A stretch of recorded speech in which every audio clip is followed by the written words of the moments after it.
Hello, guys. Welcome to episode one of the Knights Castle. I am your host, Demetrius Montero, with my fellow co host, How you doing? I'm Matthew Feldman. and we are the writers of UCF Roundtable, where we cover primarily UCF sports and basketball and football. So, today, what we're going to talk about football midseason observations, what we think about the team. Preseason basketball just ended for the night, so we'll kind of highlight that as well. And some more stuff. We have RJ Harvey, who just had a 3 touchdown game last night against the Dallas Cowboys. So we will highlight that as well toward the end of the podcast and uh, preview what we'll cover on Friday's episode. So first, we're going to talk about the our midseason takeaways for football. Matthew, what are your midseason takeaways? Well, when you look at UCF this year, I think we have to start with the defense. Personally, when I saw we had a big overhaul in the coaching department along with the players, I was very worried about our defense. We had 70 new people. A lot of the older classmen have moved on to the NFL or graduated, and we brought in Alex Grinch, who honestly did not have a great performance during his time at USC, but he has impressed me. We have the least passing yards per game in the Big 12, ranked seventh in the nation. We have the best third down defense in the Big 12, 12th in the nation, and we have 17 sacks, which is top three in the conference, and that's all without Horace Lockett, who got injured. We've been having a carousel on the D line. So I'm impressed that we've been able to gain some continuity, and I think Grinch has those boys ready to play. Yeah, I agree. Like you said, we're missing Horace Lockett. We're also missing Edge Sincere Edwards for the season. I believe Coach Frost said he had a Liz Frank injury, so he's out for the season. We've been having injuries on that end, but despite those injuries, just recently we won Defensive Line of the Week against West Virginia. We had a Right. dominant performance. We had 8 sacks. Uh, those sacks totaled for a loss of 30 yards. We were even able to get a fumble from Nigel Lee Kelly that Kelly Lawson picked up for a touchdown, and that blew the game open for the Knights.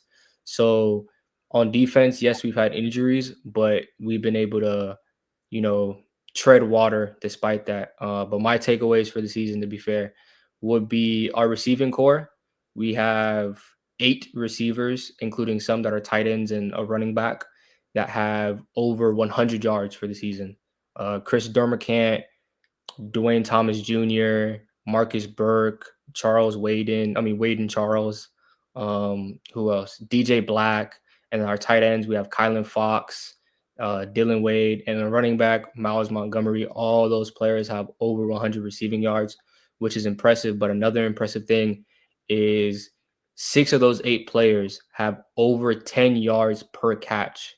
Wade and Charles and Kylan Fox are the only ones who are treading slightly behind at just under 10 yards per catch. But what that tells me is despite our quarterback troubles, Taven Jackson's been injured a bit, Cam Fancher's been injured, Ja'Cory Jackson's been injured.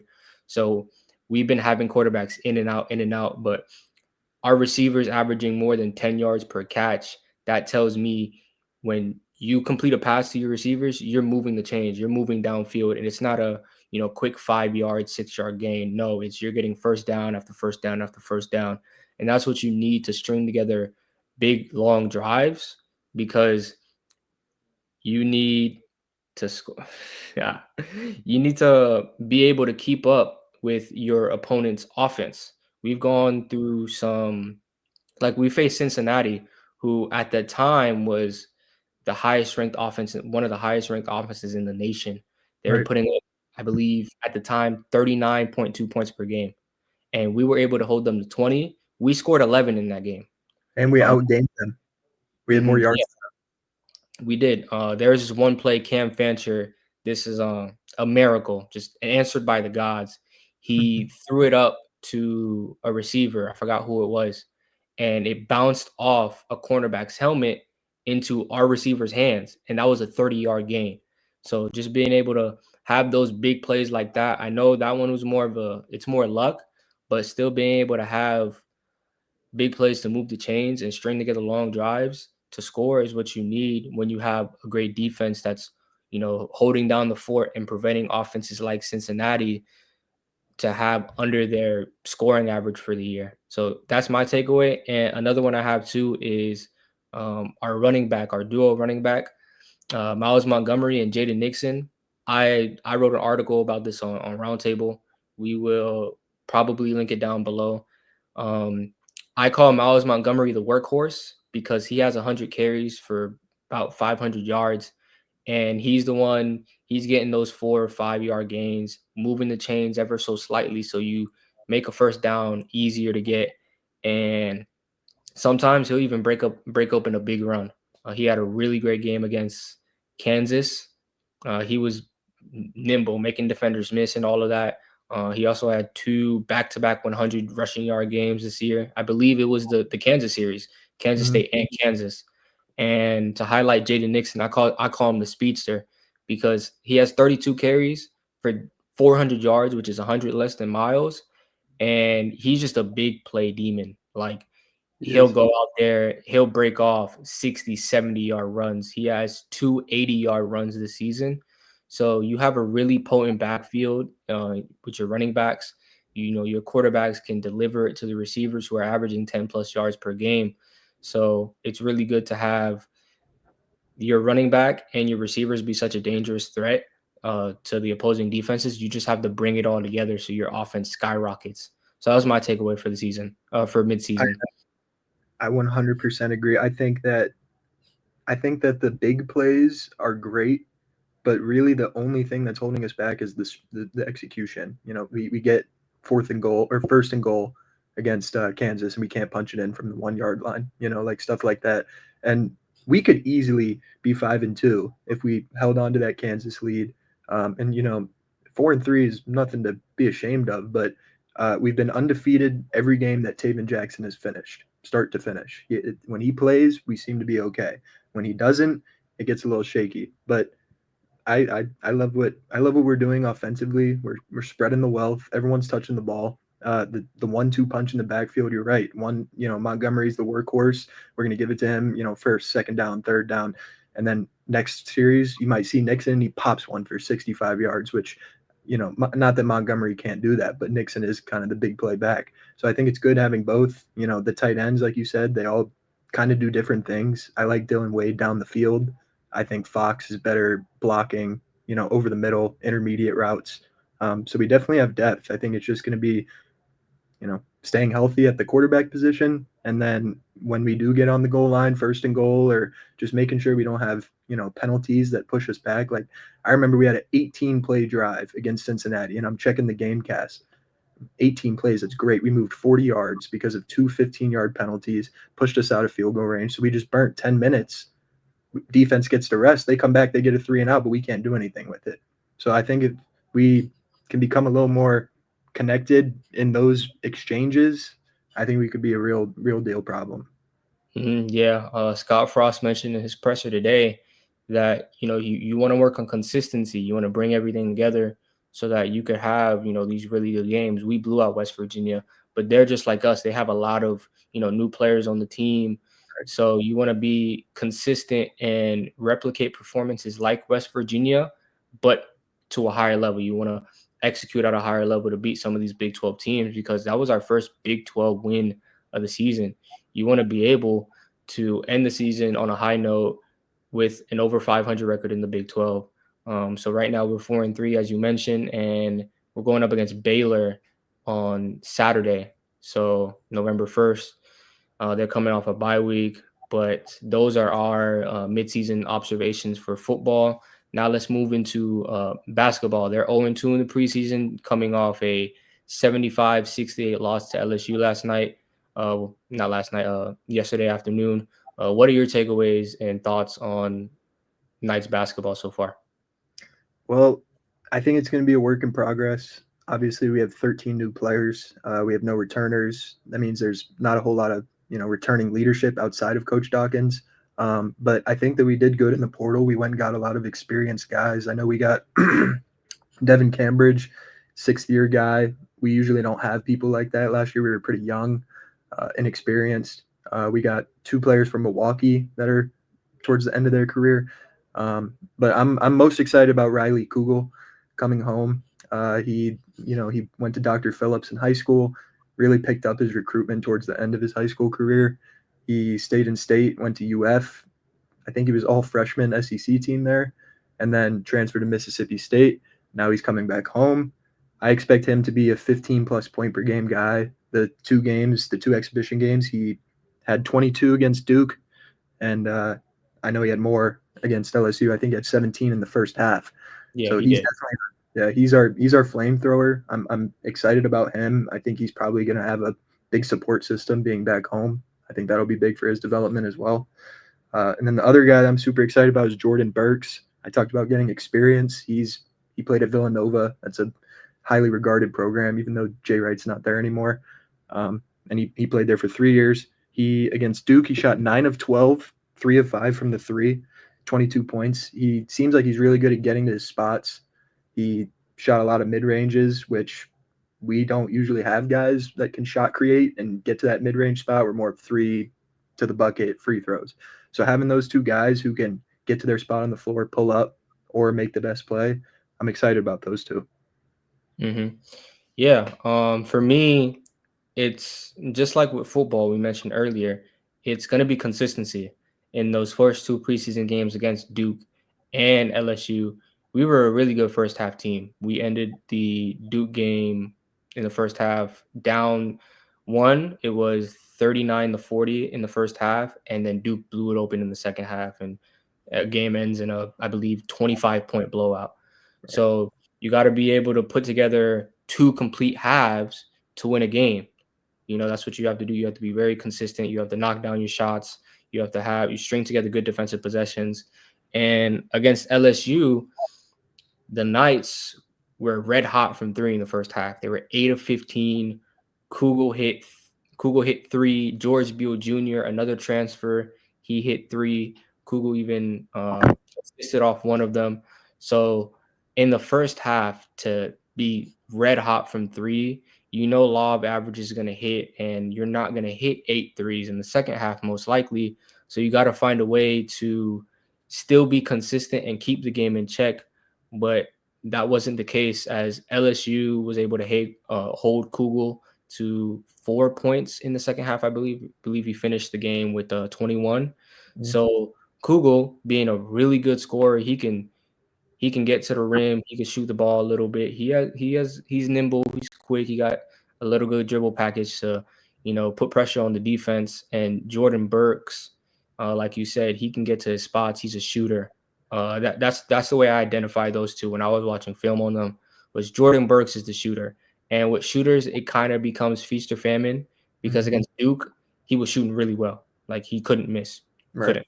But then LSU, he wasn't making anything. So with shooters, it kind of gets feast or famine. Um, and that played a part in LSU coming back in the second half to win the game. They were led by their transfer guard, Dayton Thomas Jr., who was the maestro of the offense. I wrote about it yesterday. We'll probably put that down in the description box below. He scored or assisted on 29 of the 45 LSU second half points. So scoring or assisting on 29 of those points is he matched the first half score for LSU just off his performance in the second half. So being able to help LSU claw back into the game, start the half on a 21-6 run. Um, the final shot in that half, the final shot in that run, he gets a rebound, he pushes the ball up the court, and he takes a rhythm dribble, pulls up transition three, and boom, that's your 21-6 run, and UCF takes a timeout. Then it's a little bit back and forth, back and forth, back and forth, until the game gets tied at 60-60, and he leads another run for the what's LSU's mascot again? I Tigers. blanked on that. I Tigers. think Tigers. There we go. I Yep. don't know why I blanked on it, but yeah, he led them to a second half victory, and yeah, I think the biggest thing to take away, despite the losses, is these exhibition games are really good for game reps, which is For what sure. you need. As you mentioned, we have 13 new players, and 10 of them are transfers. Kugel, George Beal Jr., two Milwaukee ones. I believe we have another Mississippi State transfer. So there's a lot of gelling a new team needs to do. Like Yep. you It's need just to, gonna and, take time. It's gonna and no, you can go. it's gonna take time. I the exhibitions are good, and I think that 10, but there really is no excuse. I think that this year is, I don't want to say, I don't want to be the one propelling the Dawkins hot seat narrative, but he's been here 10 years now, and we're in the Big 12, so we're getting the funding, we're getting the publicity. He's been to March Madness once in those 10 years, so at some point results have to come. And I understand, some of it's been out of his hands with Sellers being injured last year and, people transferring out. But there is something to say about that. Like, I mean, I look at football and football change. We've had two transfers, and the two transfers that have transferred out didn't play much, so not a lot of lost production. On our end, the basketball end, we lose Keyshawn Hall, who led the Big 12 in scoring. We had Darius, who one of the greatest UCF basketball players ever, and Mustafa Cham, our highest ranked freshman in program history, and we were 17 and 16. So with that level of talent, it didn't work. Now Dawkins is traditionally a defensive coach. Last year we were very offensive focused. We gave up the most points in the Dawkins era by, I think it was like 15-point difference. But we also scored 15 to 20 more per game. This year I think it's going to go back a little bit to the defensive side of the ball. I like our size. Last year we did not have much size outside of Mustafa Cham. We didn't really have a backup. This year we have three legit 7-footers that look like they can rebound. I know the Milwaukee one, he averaged a double double last year. I think his name's Stillwell, but he was top five in the Yeah, Michael Stillwell. Michael. He was top five in the country in rebounding, which we struggle at all the years I've been here. So I'm happy about the fundamental part.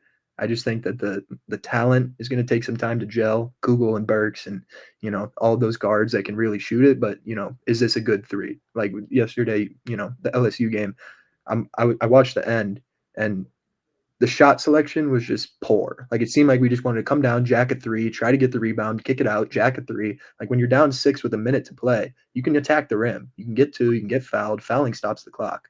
So Mm, honestly, that's better. But I think it's just going to come down to, like you said, getting these reps, getting this continuity. But I'm excited. I think we're talented, and I think we have the pieces to make a run. Yeah, we're gonna have UCF is. I think UCF may have some eyes on the basketball team this year because the Big 12 has some big names. No pun intended. Kansas has Darren Peterson, and BYU has AJ Dybonsta. So there are two highly touted players who are probably going to go top 5 in the NBA draft next year, and you're gonna you're gonna be on the opposing side of them. So you have to perform well if you want, eyes on the Knights and potentially get, some more transfers or some more commits, just showing that you can compete with a team like BYU, a team like Kansas. And I guess in a way for it could be Dawkins' lifeline to stay, because if you're able to compete with, those big teams and maybe even get an upset, then you have something to work for you. You have something in your favor. Um, so definitely there's a lot to work on. Our regular season starts November 3rd against Hofstra. It's a home opener. So there's that. And we'll cover a little bit more of basketball, more season inches closer. But here's some news outside of UCF that is still related to UCF. UCF alum RJ Harvey had 3 touchdowns against the Dallas Cowboys yesterday, and I believe it was a blowout victory. Yeah. So, Matthew, you just wrote an article about RJ Harvey. Talk about his performance and what and how it could elevate his status in the depth chart for the Broncos. Yeah, well, first of all, his Wildcat touchdown brought tears to my eyes because that was the play that he scored probably half of his touchdowns on at UCF. His second one, he lined up in the Wildcat. I saw Bo Nix shift out to wide receiver, and I was like, "Oh my god, he's doing it!" Like I watched him do that with Gus in the UCF offense so many times, and to see him do that in the NFL, it's pretty cool. I wonder if they had that play installed already, or if that was something that they, personnel wise, they saw he likes to do that because I don't see a lot of Wildcat in the NFL anymore. But that was pretty cool. So that was my highlight. But yeah, he hasn't had the reps in the running game as much because J.K. Dobbins has been so successful for the Broncos. He's third in the league in rushing yards, and he's more of a power back, so he can handle the first down, second down hits. So they were more using RJ as that third down receiving back, and he had done well in his opportunity. The first game, I think he touched the ball 6 times, had like 80 yards in the first game of the season. I know he had two receiving touchdowns up until last night, but he just that rushing one had eluded him. Uh, but second drive of the game, Broncos came out 2nd and 10 from the Cowboys 40, and they were in the shotgun, handed it off to RJ, and that was all she wrote. He took off down the left sideline, punched it in. That was the first. Second one, as I mentioned, was the Wildcat, my favorite one of the night. And then late in the fourth quarter, in garbage time, he added another, which he did his own kind of Lambo leap, jumped into the crowd. I thought that was great. They clearly love him down there. I've been scrolling Twitter about him all day. John Gruden loves him. John Gruden tweeted after every one of his touchdowns separately, it was just a matter of time for the first one. It was just a matter of time for the second one. It's just a matter of time for the third one. So he's clearly got people in the locker room that believe in him. I put it in my story, but the Broncos left tackle Mike McGlinchey, he said that something along the lines of, we see what he does in practice. He makes big plays. It was only a matter of time. Like that's what he told the media. And I think this will be the start of him getting more opportunity. J.K. Dobbins, hate to say it, he is very injury prone. It's good to have a guy like RJ there ready if that does happen, but I think he will definitely see some improved reps on the field, first and second down, not just those third down passing plays or where he's blocking, slipping out for a little route. I think he'll get some more run earlier in the game. Yeah. I think, yeah, I do. I agree. I think the three touchdown performance can elevate him a little bit in the depth chart behind J.K. Dobbins, as you mentioned.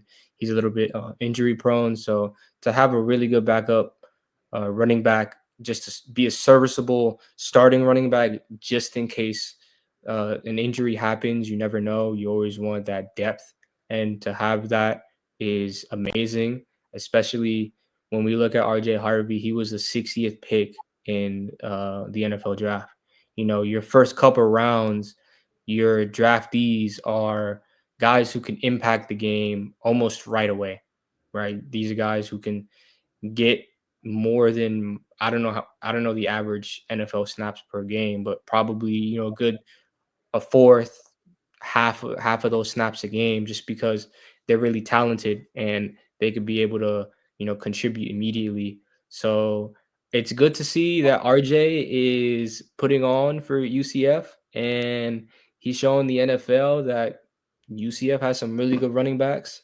Like I said earlier, we got Miles Montgomery and Jaden Nixon. So hopefully when those two guys go and declare for the NFL draft, they have a similar impact as Harvey, and you just keep putting UCF's name out there. Like, hey, this is RJ Harvey, he's from UCF. Or, Right. hey, this is Miles Montgomery, Jaden Nixon, they're from UCF. Like, it it's really nice to have some alums who are performing well in the NFL. Like Dante Culpepper. I didn't know Dante Culpepper was a UCF alum, but knowing that, and it's like I used to play Dante Culpepper in Madden. Like that's really cool to have an alum just put on for the team, put on for the university and the state of Florida, just at the highest of highest levels, Yeah. right? It's hard to get in the National Football League.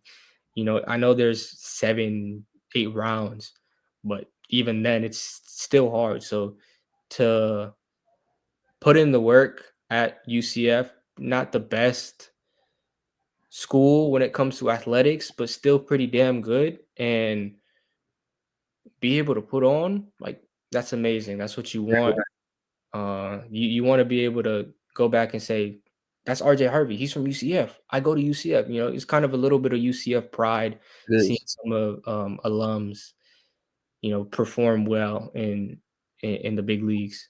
And But I think that he will have a long career with the Broncos team because when I remember watching him get drafted and Sean Payton is the coach there, obviously, and he spent all that time in New Orleans and he had running backs that could always do both. They could always run, they could always catch, which RJ proved, multiple times at UCF.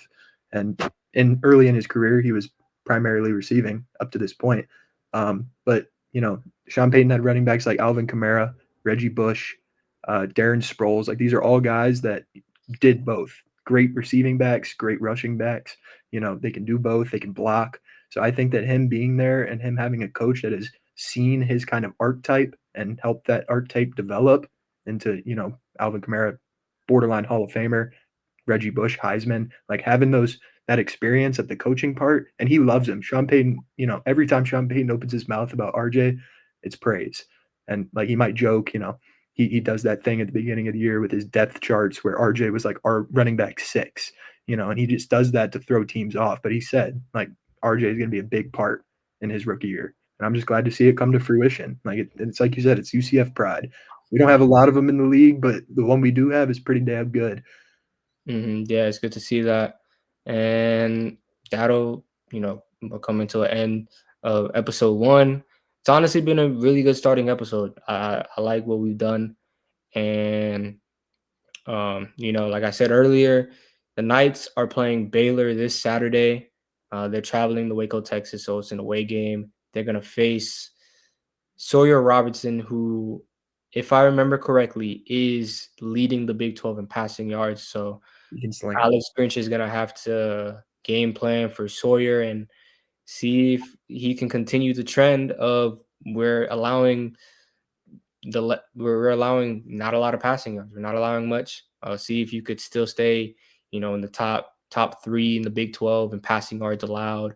Just keep stamping yourself as a defense that you belong in the Big 12, that you can, hang with the big dogs. So Knights are playing Baylor this Saturday, and we will preview and go over their matchup a little bit more in depth. What does UCF do? Their strengths, their weaknesses against Baylor.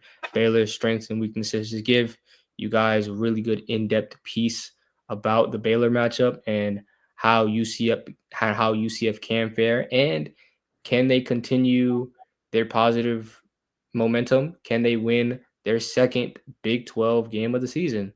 Yep. So this is the end of the Knights Castle podcast. I am your host, Demetrius Montero.